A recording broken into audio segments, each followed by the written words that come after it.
different message. Pause lang po muna tayo sa series natin sa Book of Ephesians. As you all know, the Renowned Conference will be this week, and by God's grace, isa ako sa magsispeak sa conference. And I want to share with you first ang message na isi-share ko sa Renown para ang hindi makapunta, at least may isang message po kayo na mapakinggan sa conference. Sa mga magjo-join, I pray that you will be more blessed as you hear this message again, this Renown, this coming Thursday. This year's Renown, we will be celebrating the 30th anniversary of Campus Bible Fellowship, the campus ministry that the Lord has used to save and to grow many of you who are here. I myself was saved through the ministry of Campus Bible Fellowship. I grew up as a Roman Catholic and an altar boy. As a Roman Catholic, I thought ang salvation is through my own efforts. I praise God na may classmate ako na nagyaya sa akin nung high school na mag-attend ng prayer meeting sa isang Baptist church. But it was through Campus Bible Fellowship that I really came to understand salvation. As Ephesians chapter 2 verse 8 says, "For by grace you have been saved through faith. This is not of yourselves. It is the gift of God, not of works, lest anyone should boast." I came to understand that Jesus Christ and His cross alone is my only hope for salvation. And so that time, I talked to the Lord in prayer. I said, "Lord, if I cannot be saved by the cross of Christ, I have no other hope of being saved at all." By God's grace, He saved me, and after I graduated in college, and by God's grace, passed the engineering board exam, I volunteered to work with Campus Bible Fellowship for 1 year. It was there in CBF that I met Rhea, and our relationship developed from friendship to more than friendship. When the Lord called us to Fellowship Baptist College, I worked in the engineering department while Rhea was still connected with Campus Bible Fellowship as the staff assigned to that college. Sa history ng CBF, may isang theme na nag-transform ng ministry, and that theme is loving God. And since 30th anniversary ng CBF this year, that is the theme of this year's Renowned Conference, loving God. Ako ang first na magsispeak because the topic that was given to me is loving God and salvation, the birth of love for God. Loving God and salvation, the birth of love for God. And the passage given to me is from Deuteronomy chapter 30, verse 6. And let's look at that passage this morning. Deuteronomy chapter 30, verse 6. "And the Lord your God will circumcise your heart and the heart of your offspring, so that you will love the Lord your God with all your heart and with all your soul, that you may live." Let's pray first and commit our time to the Lord. Father, we thank you that you have given us a love for you.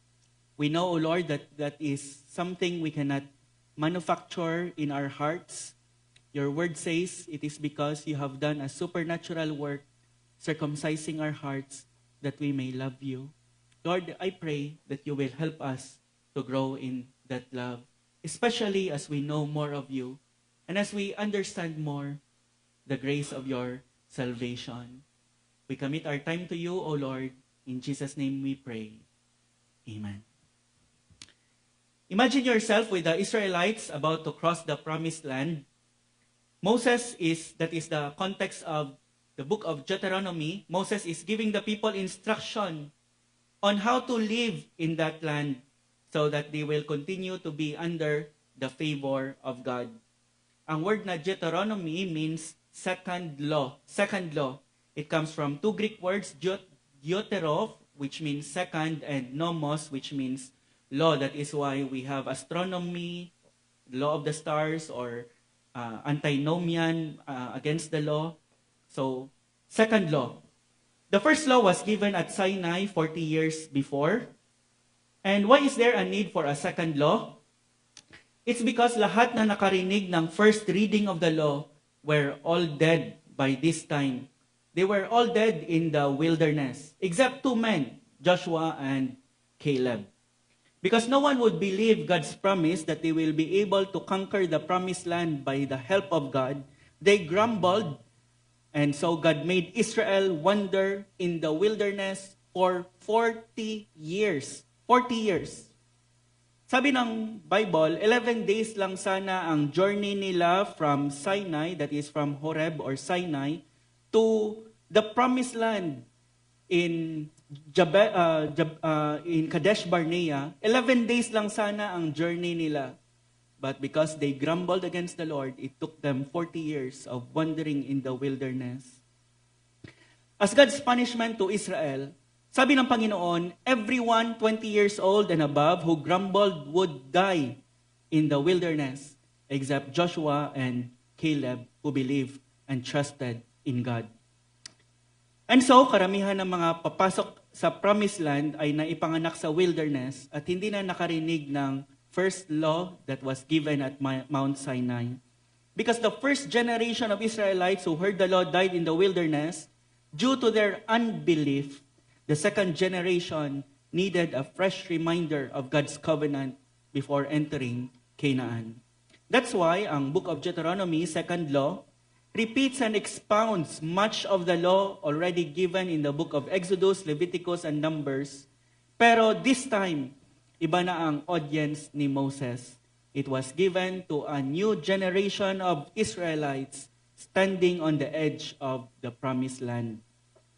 And this time, may promise ang Panginoon sa kanila na hindi makita before sa old covenant na binigay sa kanila. God promised that in the future, He will enter into a new covenant with them.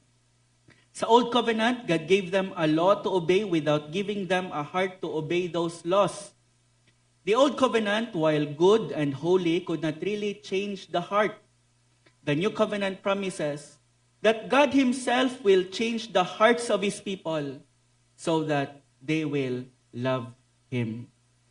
And the Lord your God will circumcise your heart and the heart of your offspring or descendants, so that you will love the Lord your God with all your heart and with all your soul, that you may live. Ang promise na ito was given primarily for Israel. Darating ang time in which God will fulfill this promise to them. There will be a corporate revival among the Israelites, as Paul said in Romans chapter 11, verses 26 to 27, sabi ni Apostle Paul, and in this way, all Israel will be saved. As it is written, the deliverer will come from Zion. He will banish ungodliness from Jacob, that is, He will circumcise their hearts.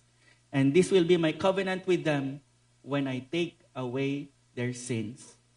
This promise is primarily a promise to ethnic Israel. That is why may promise dito of God gathering them from all the peoples from where He has scattered them. This promise is for Israel primarily. But this promise, praise God, is not only for Israel. This promise is also for us Gentiles. Ang promise na ito is part of the new covenant promise, which also applies to all true believers, kahit na hindi Jew. Whenever we come to the Lord's Supper, we remind ourselves that this promise is ours.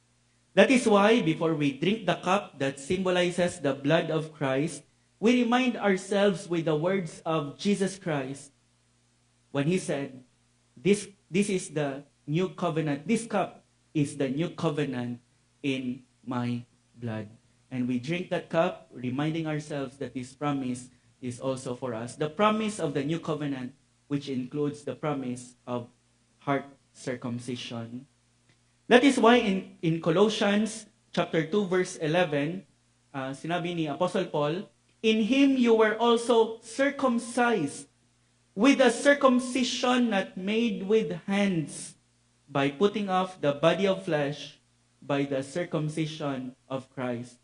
We were also circumcised with a circumcision, not physical circumcision, not human circumcision done with hands, but the circumcision of our hearts. At anong result niyan? The result is that we began to really love the Lord. Christ fulfilled this new covenant promise for us, His people. At the moment of our salvation, God circumcised our hearts.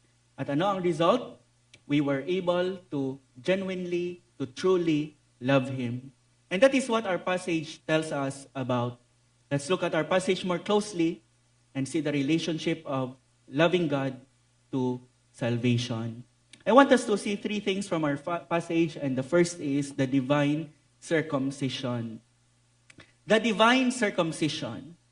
And the Lord, your God, will circumcise your heart and the heart of your offspring. The divine circumcision. At the moment of salvation, God did something unseen, and that only God can do. And what is that? Circumcision of the heart. Without this circumcision of the heart, there will be no love for God. No love for God from the heart. Binigay ng Panginoon ang physical circumcision sa mga Israelites, beginning sa kay Abraham, as the outward sign or mark that they belong to God as His covenant people. However, physical circumcision is something that is done outwardly, that it is external. It does not change the heart of the person. That is why many of the Israelites who were circumcised physically, outwardly, externally, they still rebelled against God. The removal of the foreskin of their flesh was external. It did not affect their hearts in any way. It did not change the way they thought. It did not change the way they lived. It did not change the way they loved. Their outward circumcision did nothing to change their eternally rebellious hearts. But time will come, sabi ng Panginoon, that He will circumcise the hearts of His people. This circumcision is an internal reality. And the mark that you belong to God's people under this new covenant is not physical circumcision, but circumcision of the heart. Without this circumcision of the heart, everything will be external. Without a change of heart, without a circumcision of the heart, it will all be external. You can still go to church. You can still participate in the activities of the church. You can look like a Christian on the outside, but without this change of heart, it will all be external.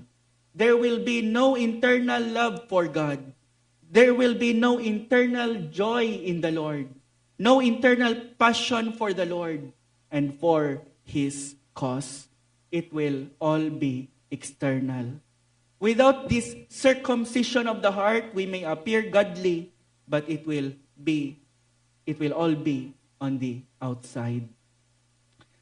John Wesley, when he was the founder of the Methodist movement, when he was in college, he was a member of what they call the Holy Club, together with his fellow students.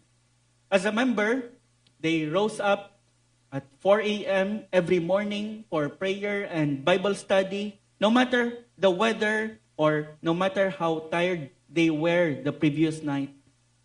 He went as a missionary from England to America, but he had an uncircumcised heart, and he knew it, no real and fervent love for the Lord. He had the outward marks of religion. He preached, he served, he prayed, but admitted later, sabi niya, I went to America to convert the Indians, but oh, who shall convert me? His heart was not yet changed. He was not yet saved, at least not yet. And without a heart that is truly changed, all of John Wesley's religion meant nothing to God. All our righteousnesses are like filthy rags, Isaiah 64:6. He was on his way to hell, and he knew it. But praise God, while on the boat, some Moravian Christians showed him what it meant to truly know the Lord Jesus Christ.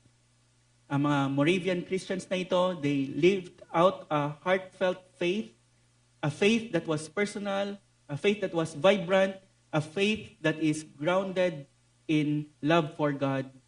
And through their example and witness, and through the work of the Holy Spirit in the life of John Wesley, he experienced true conversion and his heart was set ablaze with love for Christ.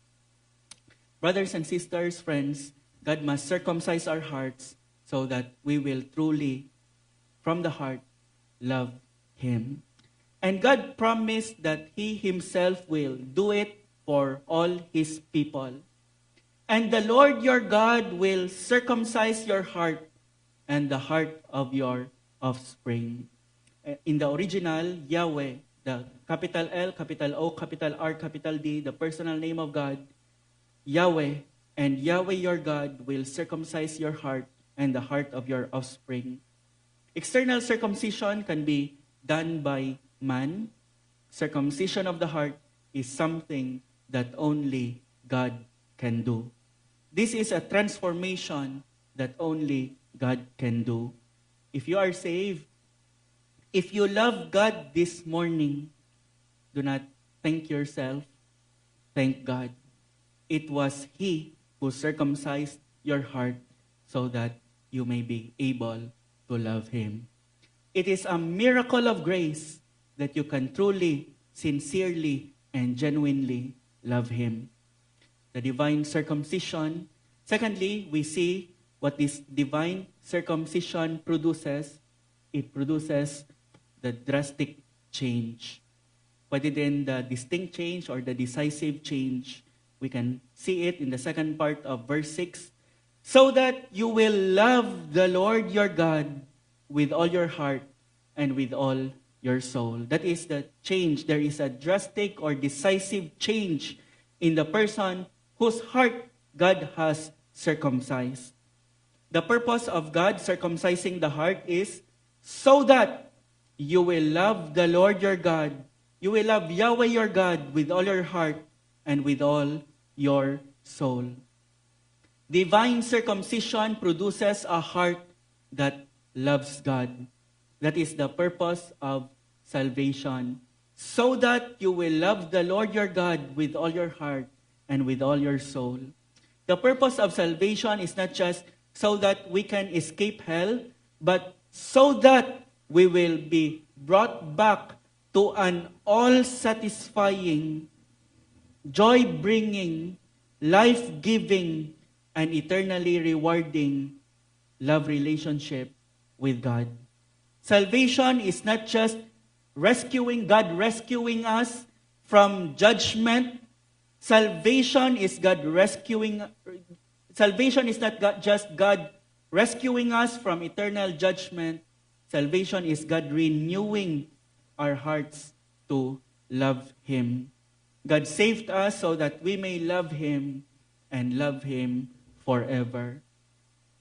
Wala tayong natural love para sa Panginoon. God must circumcise our hearts so that we will love Him, or else we will never love Him. An unsaved person whose heart was not circumcised would have no love for God. Before God did the work of salvation, this work of circumcision in our hearts, in our lives, we love sin more. We love other things more. Probably we love basketball more. We love ML more. We love K-pop more. We love money more. We love the approval of others more. We love ourselves more. We love the world more. No genuine love for God. This is our natural condition. Without love for God and loving other things rather than Him. Because of God's divine work, a true saved believer will have a new love, and that is love for God. He will have a new affection. He will be drawn to God. He or she will have a heart that beats with love for the Lord Jesus Christ because of that heart circumcision. His or her heart will now be tender so that it can be touched by what God has, by the everlasting love of God and by what God has done for him or for her in salvation on the cross. Genuine love for Christ is the result of God giving you a new heart in salvation. Because all true saved believer will have a heart, will have a love for God. It means love for God is the surest mark, the surest evidence that God has indeed circumcised your heart, that God indeed has regenerated you, that God indeed has saved you. True salvation inevitably produces love for God. And with that love for God, everything else will simply follow. Obedience, a thirst for holiness, serving God, worship, giving to Him, it will all simply follow. If you love God, serving God will not be a problem to you. You will not be told to serve Him. It will be your delight to serve Him. Ano ang sabi ng Bible about kay Jacob? Jacob served 7 years for Rachel, and they seemed to him but a few days because of the love he had for her. 7 years seemed only a few days because Jacob loved Rachel. If you love God, His commandments will not be burdensome to you. They will be a delight to you. If you love God, no one will tell you to read your Bible. No one will tell you to pray. No one to tell you to serve God. No one will tell you to give your life and everything to Him. You will give your own life and everything you have for Him simply because you love Him. It will be your delight to give Him your all in all for the simple reason that you love Him. Sabi ng famous preacher na si Charles Spurgeon, sabi niya, "In that day when I surrendered myself to my Savior, I gave Him my body, my soul, my spirit. I gave Him all I had, and all I shall have for time and for eternity. I gave Him all my talents, my powers, my faculties, my eyes, my ears, my limbs, my emotions, my judgment, my whole manhood, and all that could come of it." If you truly love the Lord, you will sing as we sang a while ago, "Take my love, my life, take my love, my God, I pour at thy feet its treasure store. Take myself and I will be ever only all for thee, ever only all for thee." This can happen only if you love Him. This is what happens in salvation. Does this describe you? May it be that as you reflect on what He has done for you, you will give Him more and more of yourself. True salvation produces love for God. And so it is important that we examine our hearts. Do I truly love God? That is my question as well to all of you this morning. Do you truly love God? I am not asking if you have accepted Jesus Christ in your hearts before. I am not asking if you give to the church. I am not asking if you are involved in some ministry. I am asking, do you love God? Do you love Jesus? Can you place your hand on your heart and honestly say, although imperfectly, I love the Lord? Peter was a defective Christian in many respects. He was impulsive, he was boastful, he was fearful, he has denied his Lord, not just once, not just twice, but 3 times. But when Jesus Christ asked Peter, "Peter, do you love me?" With all his imperfections, Peter can answer, "Lord, you know that I love you. You know all things. You know that I love you." Can you say that this morning? Ask a true believer if he or she perfectly obeys the Lord. He or she will say no. Ask him if he or she never fails, and he will reply, no. But ask him if he loves God. He may say, "I do not love Him as much as I should, but praise God, I know that I love Him." Love for God is one of the sure marks of being a true believer, of being a saved Christian. If you love God, It means your heart have been circumcised by God. It means He has performed in you a heart surgery. It means He has regenerated you, and you are a true saved person. On the other hand, if you do not love God, it doesn't matter how loudly you profess that you are saved.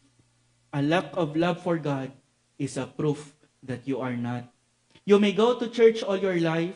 You may give generously, serve faithfully, even preach or teach.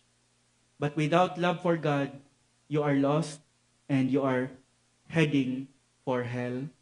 And better that you find out early than late. Better that you find out early so that you can still do something about it. You can still cry out to God for a new heart. And so I ask you, do you love God? Do you love the Lord Jesus Christ? That's the great question. And to help us evaluate ourselves, in his classic book, Holiness, ang friend natin na si J.C. Ryle, ang author ng mga books na dinonate ni Kuya Sam sa likod, J.C. Ryle, he gave some simple but searching guidelines by which we can diagnose whether we truly love God. Many of you are already familiar with this because this is included in our lesson, Basics of the Christian Life. Sabi ni J.C. Ryle, he said, if we love a person, we like to think about him. We do not need to be reminded of him. We do not forget his name, or his appearance, or his character, or his opinions, or his tastes, or his position, or his occupation. He comes up before our mind's eye many a time in the day. Though perhaps far distant, he is often present in our thoughts. And he said, well, it is just so between the true Christian and Christ. The true Christian does not need to be reminded that he has a crucified master. He often thinks of him. The true Christian has thoughts about Christ every day that he lives for this one simple reason, that he loves him. He said further, if we love a person, we like to hear about him. We find a pleasure in listening to those who speak of him. We feel an interest in any report which others make of him. We are all attention when others talk about him and describe his ways, his sayings, his doings, and his plans. Some may hear him mentioned with utter indifference, but our own hearts leap within us at the very sound of his name. Well, it is just so between the true Christian and Christ. He said, the true Christian delights to hear something about his master. He likes those sermons best which are full of Christ. He enjoys that company most in which people talk of the things which are Christ's. I have read of an old Welsh believer who used to walk several miles every Sunday to hear an English clergyman preach, though she did not understand a word of English. She was asked why she did so. She replied that this clergyman named the name of Christ so often in his sermons that it did her good. She loved even the name of her Savior. If we love a person, we like to read about him. What intense pleasure a letter from an absent husband gives to a wife, or a letter from an absent son to his mother. Others may see little worth notice in the letter. They can scarcely take the trouble to read it through. But those who love the writer see something in the letter which no one else can. They carry it about with them as a treasure. They read it over and over again. And he said, well, it is just so between the true Christian and Christ. The true Christian delights to read the scriptures because they tell him about his beloved Savior. It is no wearisome task with him to read them. He rarely needs reminding to take his Bible with him when he goes on a journey. He cannot be happy without it. And why is all this? It is because the scriptures testify of him whom he so loves, even Christ. If we love a person, we like to please him. We are glad to consult his tastes and opinions, to act upon his advice, and do the things which he approves. We even deny ourselves to meet his wishes, abstain from things which we know he dislikes, and learn things to which we are not naturally inclined because we think it will give him pleasure. Well, it is just so between the true Christian and Christ. The true Christian studies him by being holy, both in body and spirit. Show him anything in his daily practice that Christ hates, and he will give it up. Show him anything that Christ delights in, and he will follow after it. He does not murmur at Christ's requirements as being too strict and severe, as unbelievers do. To him, Christ's commandments are not grievous, and Christ's burden is light. And why is all this? Simply because he loves him. If we love a person, we like to talk to him. We tell him all our thoughts and pour out all our heart to him. We find no difficulty in discovering subjects of conversation. However silent and reserved we may be to others, we find it easy to talk to a much loved friend. However often we may meet, we are never at a loss for matter to talk about. We have always much to say, much to ask about, much to describe, much to communicate. Well, it is just so between the true Christian and Christ. The true Christian finds no difficulty in speaking to his Savior. Every day he has something to tell him, and he is not happy unless he tells it. He speaks to him in prayer every morning and night. He tells him his wants and desires, his feelings and his fears. He cannot help it. He must converse with his Savior continually, or he would faint by the way. And why is this? Simply because he loves him. Finally, he said, if we love a person, we like to be always with him, thinking and hearing and reading and occasionally talking are good and valuable. But when we really love people, we want something more. We long to be always in their company. We wish to be continually in their presence and to hold communion with them without interruption or separation. Well, it is just so between the true Christian and Christ. The heart of a true Christian longs for that blessed day when he will see his master face to face and go out no more. He longs to have done with sinning and repenting and believing and to begin that endless life and sin no more. He has found it sweet to live by faith, and he feels it will be sweeter still to love by sight. He has found it pleasant to hear of Christ and talk of Christ and read of Christ. How much more pleasant will it be to see Christ with his own eyes and never to leave him anymore? And why is all this? Simply because he loves him. With these guidelines before us, my dear brothers and sisters, friends, let me ask you once more, do you love the Lord Jesus Christ? Do you love God? Do you love him? If from your heart you can say, yes, I do, then even with all your sins and imperfections, I can say on the authority of the Word of God, you are a safe man, you are a safe woman, you are a child of God. The divine circumcision, the decisive change, and thirdly, the delightful consequence. What is the delightful consequence of loving God, of being transformed in the heart to love him? And that is found at the end of verse 6, that you may live. that you may live. What does Moses mean that you may live?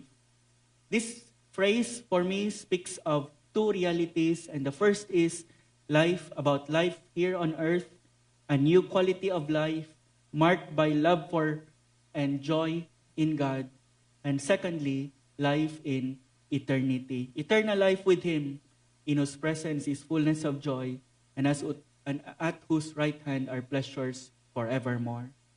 Firstly, this speaks of a brand new life here on earth. Not everyone who is breathing today is truly alive. Some merely exist, chasing sinful and worldly pleasures that never satisfies, and never knowing real life, they merely exist. That is why Paul described our condition before salvation, before we came to love the Lord, as dead in trespasses and sins. Ephesians chapter 2 verse 1. We were dead.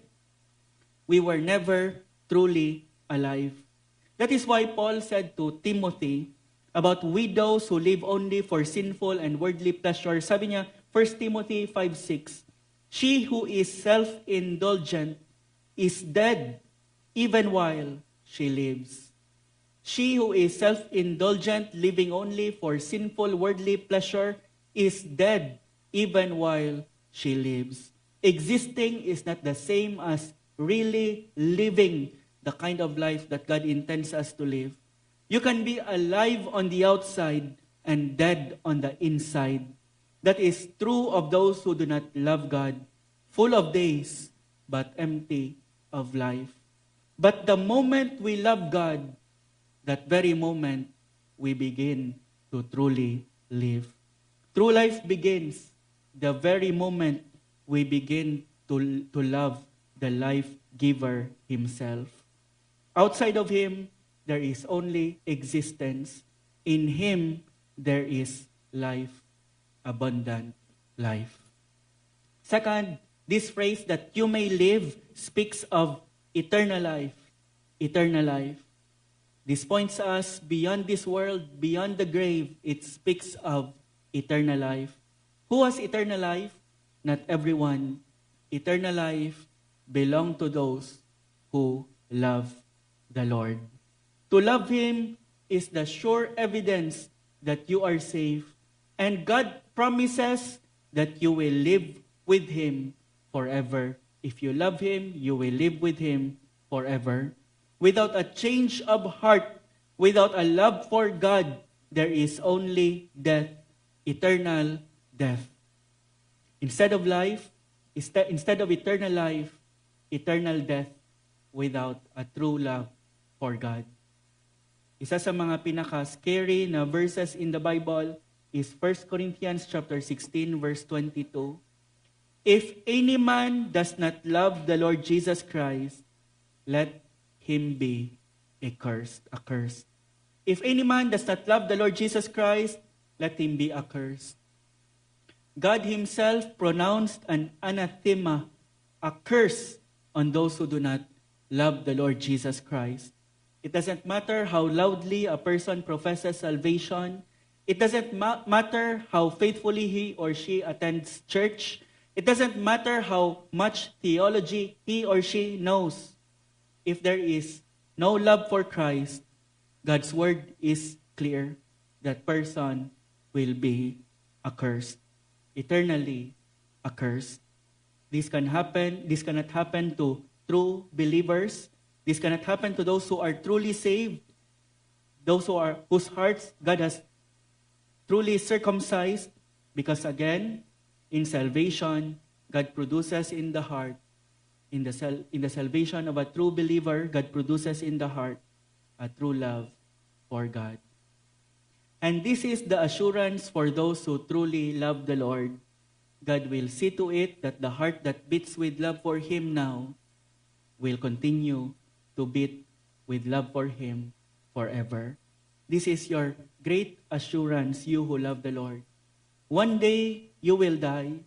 One day you will be buried due to sickness or accident or some other causes. But one day you and I will die and be buried. but if you love the Lord, you will live forever. That you may live, the Bible says, you will live forever with the God you love. True salvation involves a divine circumcision. It produces a decisive change, namely love for God, and love for God as a delightful consequence, life abundant and life eternal. I would just like to end with a word of application.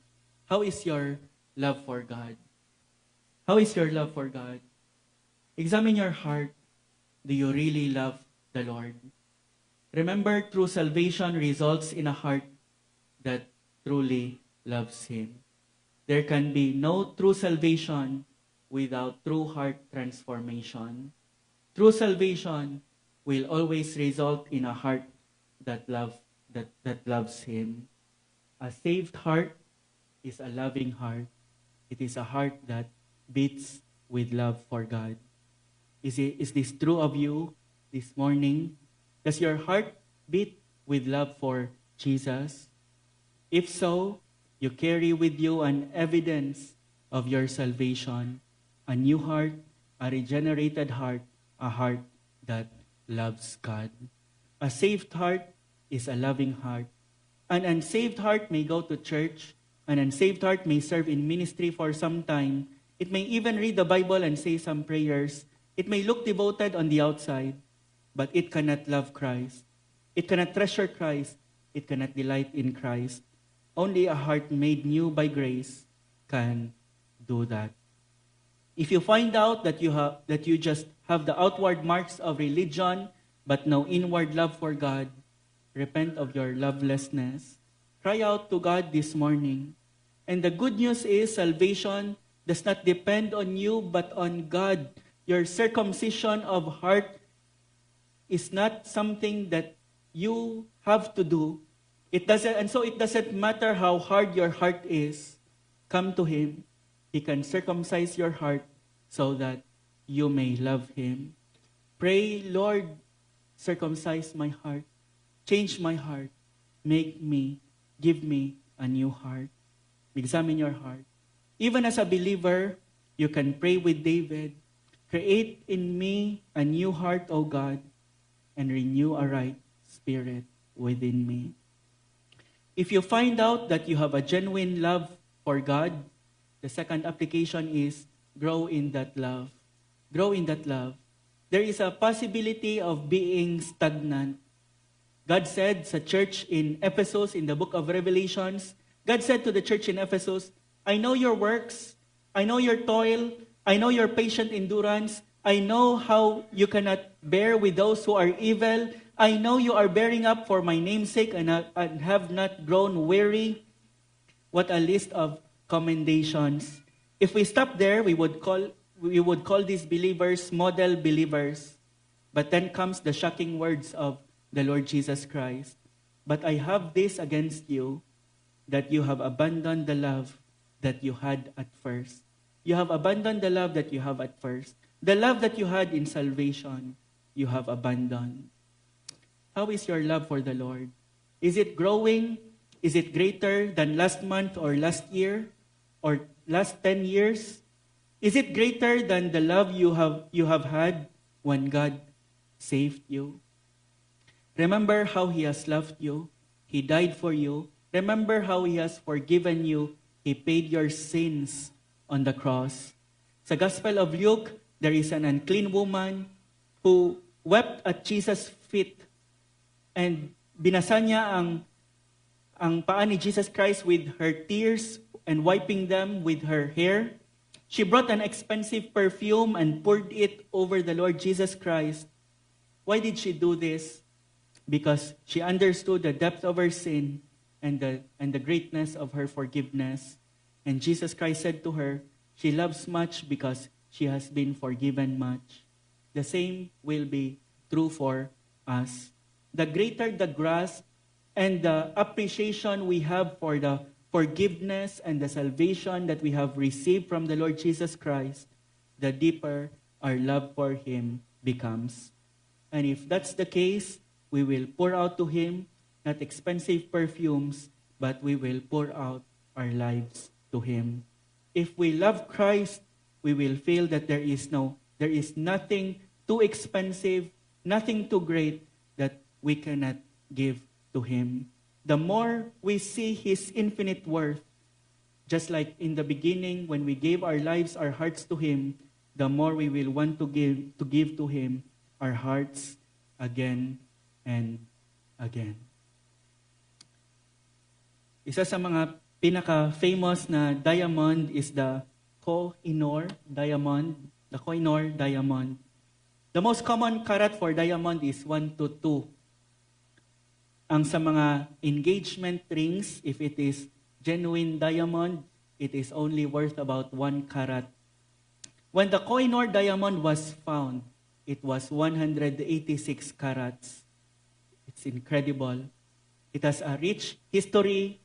It was taken from the Golconda mines in India, famous for diamonds, and napasa-pasa siya in the possession of numerous kings and queens. It is priceless. As a matter of fact, sabi nila, the value of the Koh-i-Noor diamond is worth 1/2 of the daily expenses of the whole world. This diamond was passed from one person to another. Finally, it ended up in India under the possession of a Punjab prince who was only 10 years old. This prince who was only 10 years old gave this diamond to Queen Victoria, the Queen of England that time, as a 10-year-old boy. Later on, ang Punjab prince na ito, he grew to become a man, and he went to England, he went to the Tower of London, where it was kept at the time. And he asked to see the Koh-i-Noor diamond. And so, in the presence of the queen, the queen servants brought it out. And he said, "Would you place it in my hand?" They must have thought, oh no, now he realizes as a grown man what that diamond is worth. But they could do nothing else, and so they took it and placed it in his hand. Then this boy turned to, who is now a grown man, he turned to the queen, and this is what he said. "When I was a lad, a boy, I gave you this diamond. I did not know what it was worth. Now as a man, fully realizing what it is worth, I want to give it to you, my queen, one more time. I want to give it to you one more time." When we first come to Christ in salvation, our love may be small, immature, and mixed with weakness. Tulad ng boy na yan, we love the Lord Jesus and gave our lives to Him, our hearts to Him, not fully understanding His true worth. But as we grow, as we see more of Christ and what He has done for us, our love deepens. We begin to realize His infinite value, His infinite worth. And just like that prince, may it be that we would want to give our lives to Him all over again. Not because we were insincere the first time when we gave it, but because now we have a better grasp of His infinite worth. Salvation leads us to love Him at first, but as we mature, that love becomes clearer, stronger, and more intentional. And so let us say with our lives, "Lord Jesus, when I gave my heart to you, I meant it, though I did not know how much you were worth. But now, seeing more of your glory and seeing how much you are worth, I give myself to you again in love, fully and freely. I give to you my heart anew and afresh." That is a kind of heart that will live forever. A heart that loves is a heart that will live forever. Let's bow our heads and close our eyes and respond by talking to the Lord, respond to the message that we have heard this morning, and talk to the Lord as we examine our hearts. How is your love for the Lord? Do you truly love Him? If you find out that it is all external, It is all mechanical, and there is no real love for Christ, no joy in following Him, serving Him. There is nothing of that. Come to God this morning. Cry out to Him, Lord, change my heart. I want that heart. Say to Him, circumcise my heart that I may love you. If you find out that you truly love the Lord, praise God, thank Him for that love, because it is a love that you have not manufactured on your own, in your own heart. It is a God-given love for Him. Thank the Lord and grow in that love. Ask the Lord, Lord, help me to grow in my love for you. You have enabled me to love you the moment you saved me. You have enabled me to give you my heart, my life.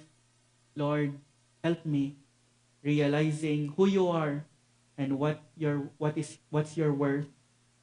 Help me to give you my life, my heart afresh.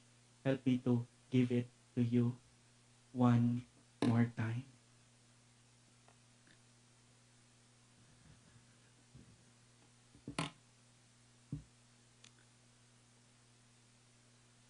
Lord, I pray, whatever our heart condition is this morning, that you would do a work, a miracle that you alone can do, so that all of us will truly, genuinely, fervently love you. In your name, Lord Jesus, we pray, and for your glory. Amen.